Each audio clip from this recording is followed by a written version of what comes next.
This boy and girl coming home from school look quite content with life. And why not? They're looking forward to an important date, dinner at home with the family.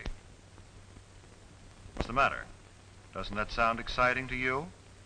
Well, to them it's a special occasion, as it has been ever since they sat down to dinner in high chairs. Why should they feel that way about something you take so completely for granted? Well, let's see if we can find out. First of all, daughter has changed from school clothes to something more festive. Dressing a little makes her feel and consequently look more charming. Even the table takes on a special air. Mother, too, changes from her daytime clothes. The women of this family seem to feel that they owe it to the men of the family to look relaxed, rested, and attractive at dinner time. Brother is spending an hour before dinner catching up on his homework. He has plans this evening. Perhaps that explains the telephone call. But he won't spend a lot of time on the phone either.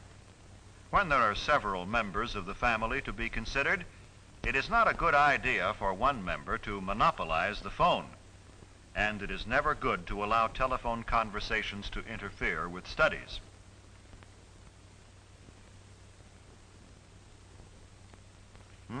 Is it that late? Dad'll be here any minute. Better tell Mother she's needed in the kitchen. Brother notices the time and realizes that he must put things in order and clean himself up in time for dinner.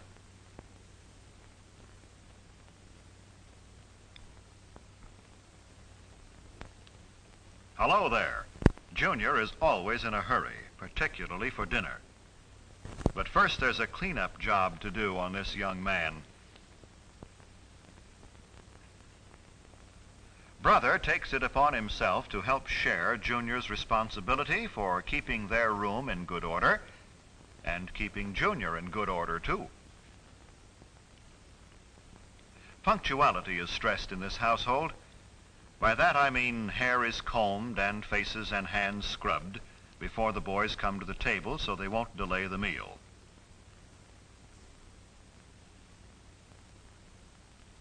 Now, mother and daughter put the finishing touches on the dinner.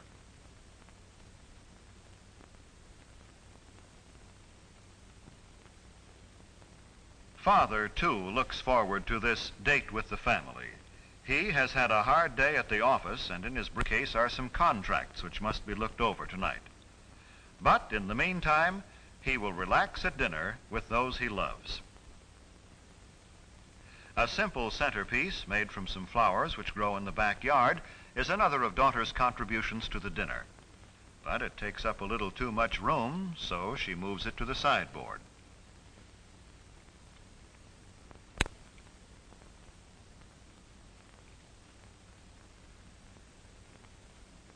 These boys greet their dad as though they are genuinely glad to see him, as though they had really missed being away from him during the day and are anxious to talk to him. This is the time for pleasant discussion in a thoroughly relaxed mood. They don't pick this time of the day to spring unpleasant surprises on Dad. If they have disagreeable news, they'll postpone the discussion until another time. And this is no time to dun Father for a raise in your allowance, new clothes, or argue about other financial matters. Ah, dinner time. Yes, Mother, Junior remembered to clean up.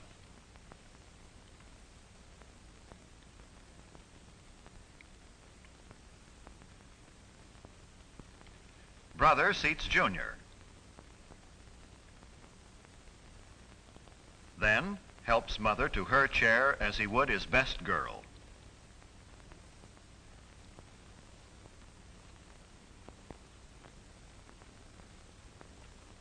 Well, the dinner date has begun, and they're all happy about it.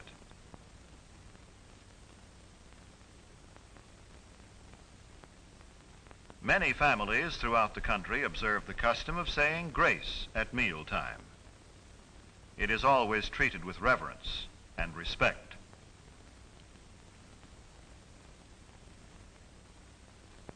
Napkins on the lap, The family awaits service. They converse pleasantly while Dad serves. I said pleasantly, for that is the keynote at dinner time. It is not only good manners, but good sense.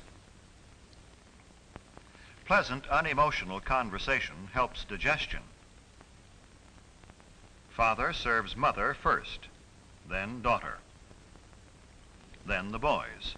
Don't worry, fellas, you won't get left.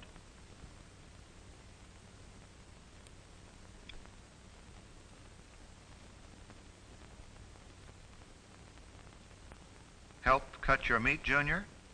Of course. By example, older children can teach younger ones good table manners.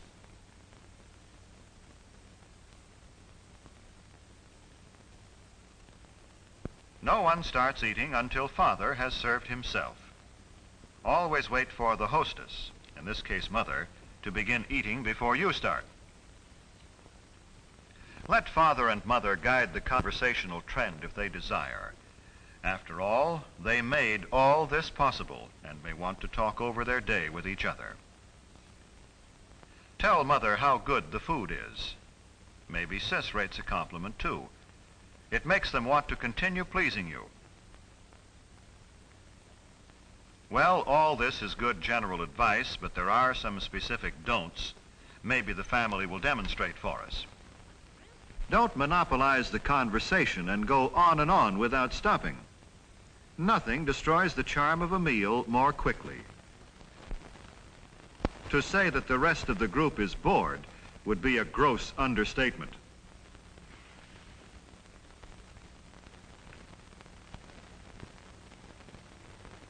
Don't discuss unpleasant topics such as gruesome sights or sounds or unpleasant occurrences.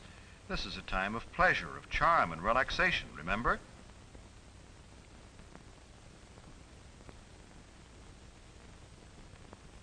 Don't make unkind comparisons about your standard of living. The dinner table is no place for discontent. It makes Dad and Mother uncomfortable and unhappy.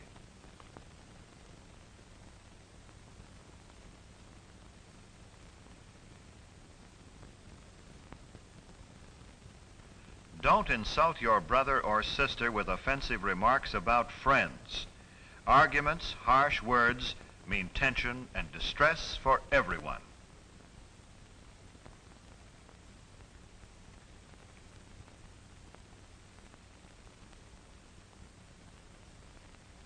Do remember simply this.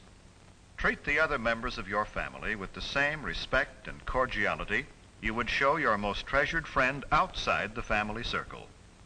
This does not mean you should be stiff or formal. With your own family, you can relax. Be yourself. Just be sure it's your best self.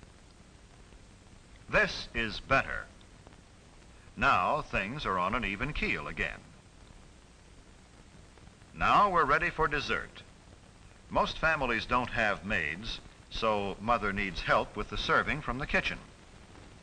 Son says Mother has done enough. Watch him play butler. The removal of dishes from the main course and the serving of dessert set the stage for the conclusion of a thoroughly pleasant meal.